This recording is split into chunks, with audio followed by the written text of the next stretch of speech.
Boa noite, meninos! Como estão? Gostaram da prova?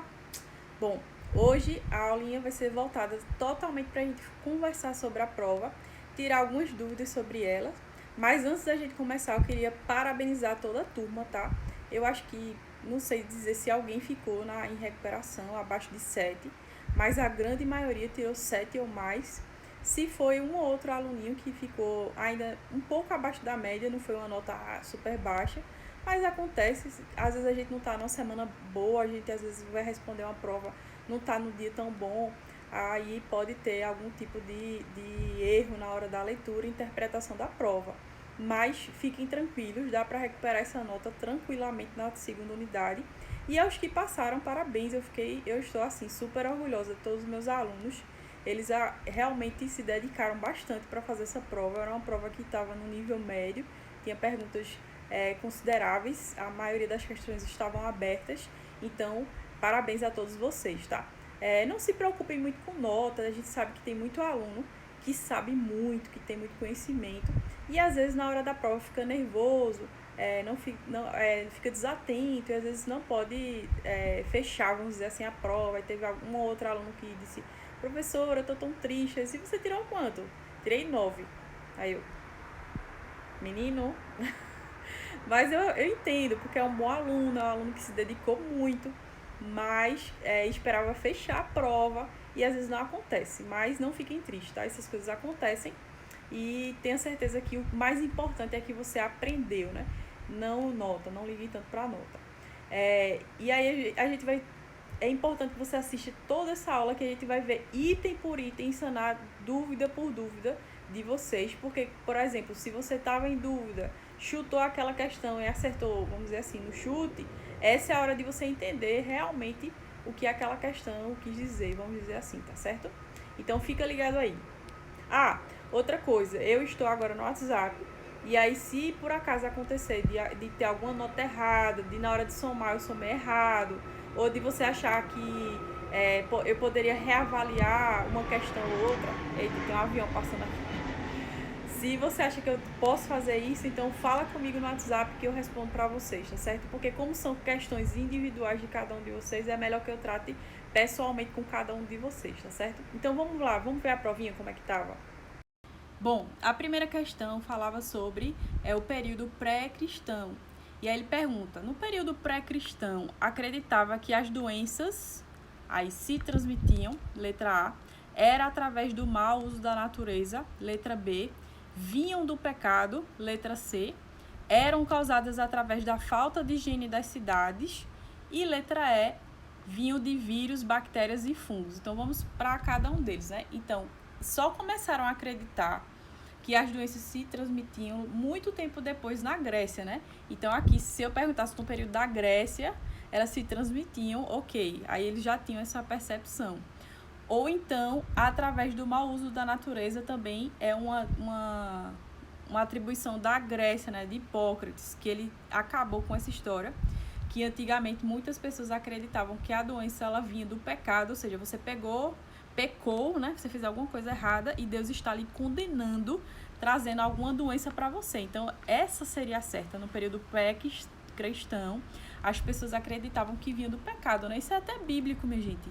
Lembra de quem estudou a Bíblia sabe da história de Jó, né? Que Jó, Satanás atentou ele, contaminou ele com a lepra, ele perdeu os filhos, perdeu toda a riqueza. Então, muita gente julgava que Jó tinha pecado, por isso que ele estava sendo punido, né? Então, isso era um conceito que tinha naquela época. A letra D, essa parte da higiene das cidades, é uma característica de Roma, certo? Então, eles acreditavam, eles tinham esse cuidado com saneamento básico em Roma. E essa parte de vírus, bactérias e fungos, isso aqui só foi muito tempo depois, lá para 1930, lá já em Pasteur, né? Vamos dizer assim. Então, não foi na época pré-cristão. A resposta aqui seria a letra C. Quem tem dúvida é só abrir essa aulinha aqui, ó. Então, essa aulinha aqui, ela fala de todas as eras, e aqui tinha o período pré-cristão, as doenças eram tidas como castigo de Deus, ou seja, um pecado, né? E aí, essa aqui seria a letra C. Por isso que essa aqui seria a resposta, letra C. Aí vamos para a próxima questão, a segunda questão. Aí ele fala: uma das civilizações que dava muito valor à natureza, à atividade física e observava o doente para fazer um diagnóstico. Qual era essa civilização? Vamos lá, aquela mesma aulinha, essa aqui, ó. Aí ele vem falando, né, do Egito, aí ele fala da Índia, aí ele fala da Babilônia, até que ele chega na Grécia. Cadê a Grécia? Aqui, ó. Se você abrir, vamos aumentar aqui, ó. Tem exatamente isso aqui, que ele falando sobre toda essa parte da medicina voltado para a natureza, né? Aqui, ó, ele falava que os tratamentos eram sol, ar puro, água, ou seja, tudo que vinha da natureza era como se fosse o tratamento deles. Eles também davam muito valor ao corpo, né? Então eles tinham muito respeito ao corpo e praticavam exercícios, fazia toda aquela ginástica, dietas, etc, para tratar o corpo como se fosse um santuário, certo? Eita, que bicho andou aqui, não foi? Então a resposta daqui seria, cadê? Aqui. A resposta daqui seria a Grécia, tá, minha gente? Segunda questão, Grécia, letra D. Vamos para a terceira questão. Aí aqui, na terceira questão, ela já fala de Florence, né? E aí ele falava sobre as 4 ideias chaves. Deixa eu ajeitar essa câmera. Ah, meu Deus. Sobre as 4 ideias chaves que Florence, ela tratava na sua escola, né? E aí ele falava sobre o treinamento de enfermeiras, deveria ser considerado tão importante como qualquer outro e deveria ter sido feito através de dinheiro público, correto. As enfermeiras deveriam ser profissionais responsáveis pelo ensino, ou seja, não poderia ser outras pessoas, também está correto. As enfermeiras deveriam durante um período de treinamento na residência, né, no próprio hospital, e oferecer um ambiente confortável e agradável próximo ao hospital, correto. E aí, as escolas deveriam ter um treinamento associado ao hospital, também está correto. E a letra E, qualquer profissional de enfermagem poderia ser o diretor da escola de enfermagem. Esse aqui é o errado, né? Eu até brinquei e falei, Vanushka, por exemplo, ela é enfermeira, por isso que ela é a nossa coordenadora. Então, só pode ser diretor de uma escola de enfermagem, coordenador, chefe de uma escola de enfermagem, quem é enfermeiro. E a questão, ela pedia de todas, ou seja, todas estão corretas, exceto, ou seja, menos uma. Isso aqui você também pode encontrar nesse slide aqui, ó. A questão tá nesse slide aqui, tá? E é o penúltimo slide, esse aqui. Então, aqui estavam os 4. Esses 4 estão certos, exceto aquele último, que qualquer escola de enfermagem tinha que ser uma enfermeira. Olha aqui, a direção da escola tinha que ser uma enfermeira. Então, a última estava errada, porque ela dizia que poderia ser qualquer profissional da área da saúde, e só pode ser enfermeiro. Então, a terceira questão é letra E, tá certo? A quarta questão. O curso de enfermagem fundado por Florence, as suas primeiras turmas tinham como professores, aí letra A, enfermeiros? Não. Se é a primeira escola de enfermagem, já existia enfermeiro? Não. Então, não podia ser enfermeiro. Sacerdotes também não, freiras também não, e aí a gente tem os médicos como os nossos primeiros professores. Isso aqui você também vai encontrar nesse mesmo slide aqui, ó. Mesmo slide, a gente tem aqui o 20º slide, ele fala, ó, as primeiras escolas de enfermagem, o médico foi, de fato, a única pessoa qualificada a ensinar. Então, a gente tem aí o profissional médico como nosso primeiro professor, tá certo? Tá nesse slidezinho aqui, dessa aulinha aqui, ó. É o 20º slide dessa aulinha aqui, tá certo? Vamos para a nossa quinta questão. Quem foi Hipócrates, né? E aí, quem foi Hipócrates? Hipócrates, a gente falou dele na aula da Grécia, não foi? Da saúde na Grécia. Vamos ver o que é que fala de Hipócrates lá. Esse slide sobre a evolução da assistência nos períodos históricos. Aí você vai lá na aula, na parte da Grécia, tem o período pré-cristão, Egito, Índia, aí vem para a Grécia. Aqui, ó, lá no meio, a medicina, deixa eu aumentar aqui o zoom para vocês. A medicina tornou-se científica graças a Hipócrates, que deixou a crença que as doenças eram causadas por mais espíritos. E por causa disso, ele é considerado o pai da medicina, porque ele observava o doente, fazia diagnósticos, faziam prognósticos e terapêutica com os pacientes, além de ter diagnosticado tuberculose, malária, histeria, neurose, luxação e fratura. Então, ele falava muito que a natureza, não contrariar a natureza, porém auxiliar a ela a reagir. Então, por isso, Hipócrates, ele é muito importante.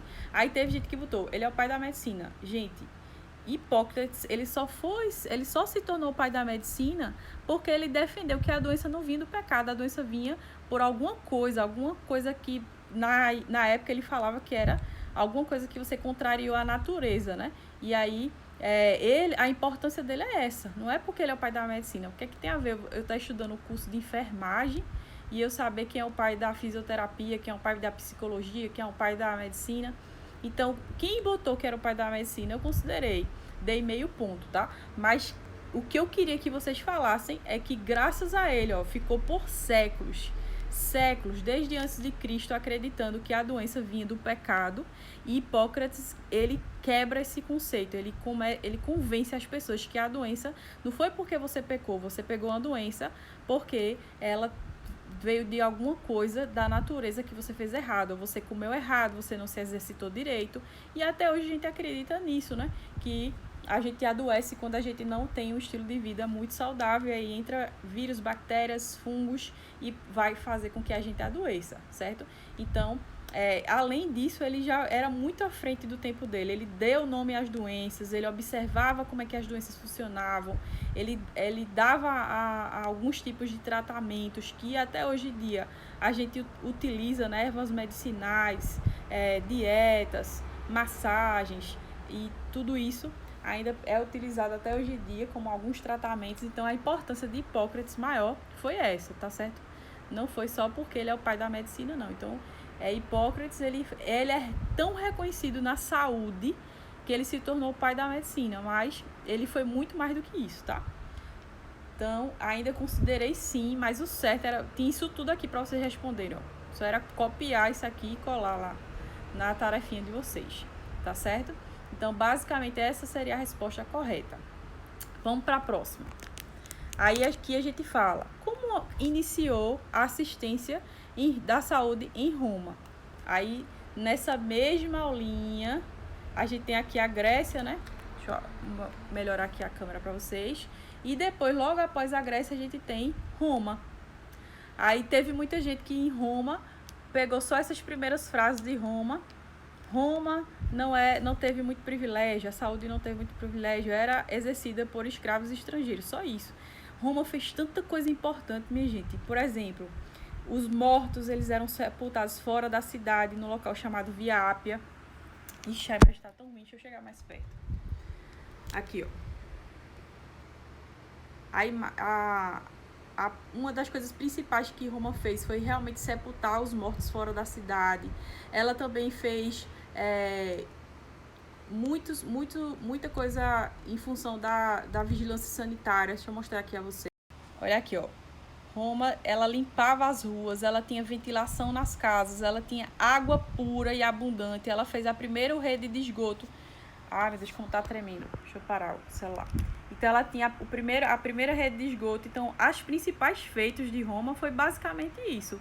A limpeza, a higiene, né? Lembra que nessa época a maioria das pessoas morriam por doenças infecto-contagiosas por falta de higiene, porque não lavava a mão, não tomava banho, tinha esgoto a céu aberto. Então, Roma, ela atingiu isso. Mas aí eu considerei, sim, quem colocou que a Roma não teve prestígio, que era exercida por estrangeiros escravos, eu considerei, tá certo? Eu dei a pontuação.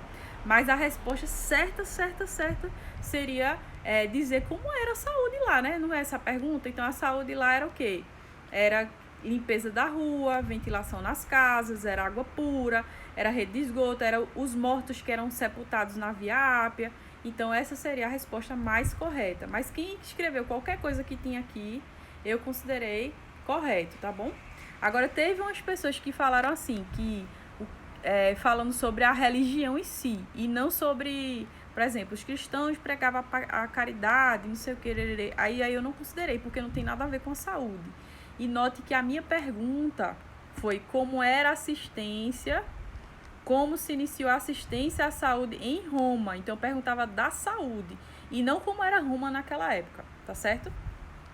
7ª questão, como se iniciou a assistência à saúde sob influência árabe? Então, como era a influência árabe? Também está logo após Roma, naquele mesmo slide.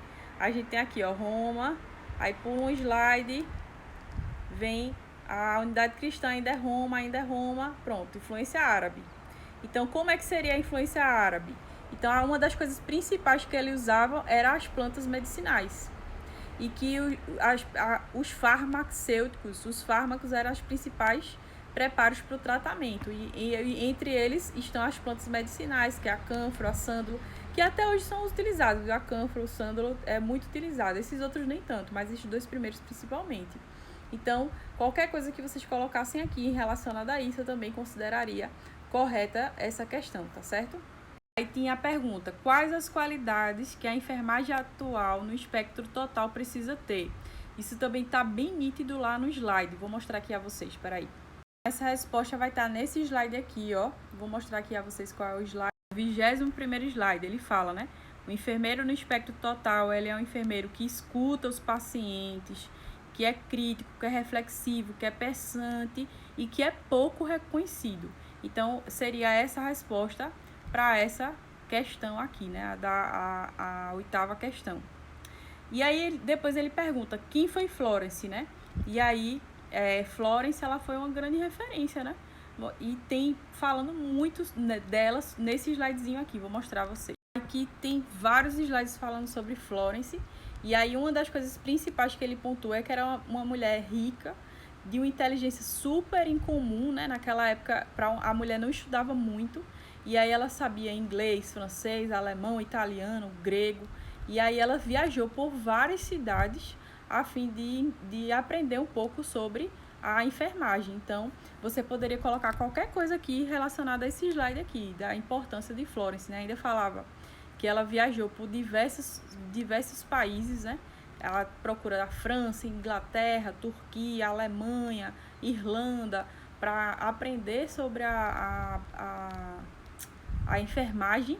E aí ela também teve uma grande responsabilidade porque ela diminuiu a mortalidade dos hospitais, né? De 40% ela reduziu para 4%, para 2%, de 40% ela reduziu para 2%.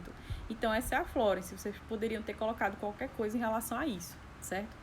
E aí vamos voltar para a prova, a gente tem a última questão, fora Florence, aí eu pergunto, e qual foi a importância de Florence na enfermagem? Aí teve gente que respondeu assim, Florence foi importante para a enfermagem. Aí eu pergunto, qual a importância de Florence para a enfermagem? A importância dela é que ela foi importante para a enfermagem. Tá certa essa resposta, minha gente? Não tem como considerar, né? Ela fez tanta coisa pela enfermagem. Ela criou a primeira escola de enfermagem. Ela valorizou a profissão. Ela aprendeu tudo que tinha para aprender sobre a enfermagem em diversos países. Então, ela foi de suma importância. Ela é considerada a mãe da enfermagem, vamos dizer assim, da importância que ela teve para a enfermagem, né? Então, qualquer coisa que você falasse a respeito do que ela fez, né? Que ela foi para a guerra da Crimeia e aí diminuiu a mortalidade de 40% para 2% e criou a primeira escola de enfermagem. Qualquer coisa que você falasse sobre isso, eu iria considerar, tá certo? Se você não falou, se você só botou que a importância de Florence é porque ela foi importante para a enfermagem, infelizmente eu não pude considerar isso, tá certo? Mas basicamente quase todos vocês acertaram essas questões que estavam super fáceis, né? Que realmente vocês precisavam ter muito trabalho de procurar nos slides. Foram só 3 slides, eu acho que eu passei para vocês para essa prova. Dava para fazer tranquilo, né, minha gente? É tanto que a maioria, para não dizer quase todo mundo fez. Mas assim, não desmerecendo, claro, todo o trabalho que vocês tiveram de assistir às aulinhas, de ler todos os slides. Eu quero parabenizar bastante, porque não estava assim super fácil. Dava para responder tranquilamente, mas assim, dava um trabalhinho, né, de você ler, porque foi muita coisa que foi dada, foi muito slide que foi postado. E é isso aí, qualquer dúvida que você tenha. Sem falar que a nota final já está com 1,5 ponto, né? 1 ponto para quem fez o resumo do filme e meio ponto para quem fez a atividade. Então, fora a nota da prova, vocês ainda ganharam 1,5 ponto. Aí teve gente que tirou 10, aí esse 1,5 ponto vai para onde, professora? Perdeu, né? Não tem, não vai para canto nenhum. Então, teve gente que usou só meio ponto, teve gente que só usou 1 ponto do 1,5 ponto que tinha, que aí já atingiu 10, não tem mais o que fazer, né, minha gente? E é isso. Eu estou muito feliz, estou tranquila com o sucesso de vocês. E até a próxima semana, que já vem assunto novo aí para a próxima provinha que vem pela frente, né? Um beijo, meninos. Até semana que vem.